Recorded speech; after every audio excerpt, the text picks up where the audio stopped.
Hucking backhand and forehand is very similar to throwing backhand and forehand. You're just putting more power into it. And the power of that comes from your body and from your arm.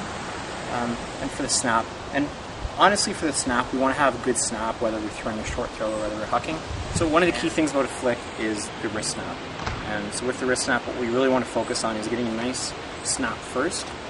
And we can practice that by just snapping into our hand. And then once we have that good spin down, then we can incorporate our arm into it, and then we can start incorporating our body into it. So, like I mentioned in the pulling video, our arms work, and then our body works.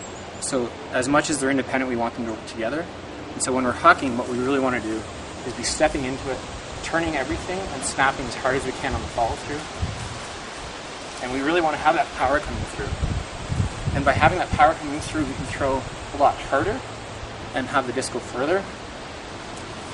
So it's really important to practice that, to not just step up and just use your arm. You want to engage your core and have your whole body coming through. And actually when you see people throwing, their elbow's going to be coming and their palm's going to be back. So you want to be pulling through. Same with the backhand. The snap's really important, but also the body coming through is really important.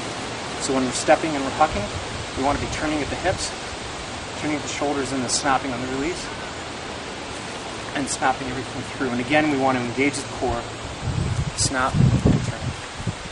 And as important as it is to get a lot of power, we also need a really, really good spin, especially if it's windy. I've seen a lot of throws that start off well, but because they don't have a good spin, they'll fall off.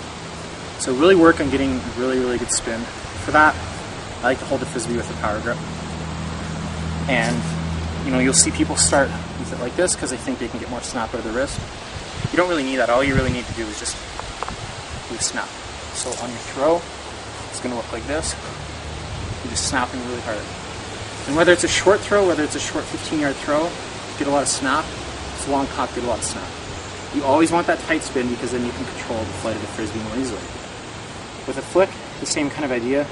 You want to get a lot of snap on it. I like to do the power grip as well for this.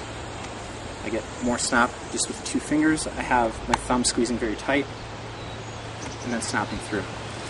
And there's kind of a little trick that we like to do, some people like to do, that you can snap in your hand and then you now have the backhand grip. So it's good if you're faking. I have the backhand grip, I fake, now I have the flick grip.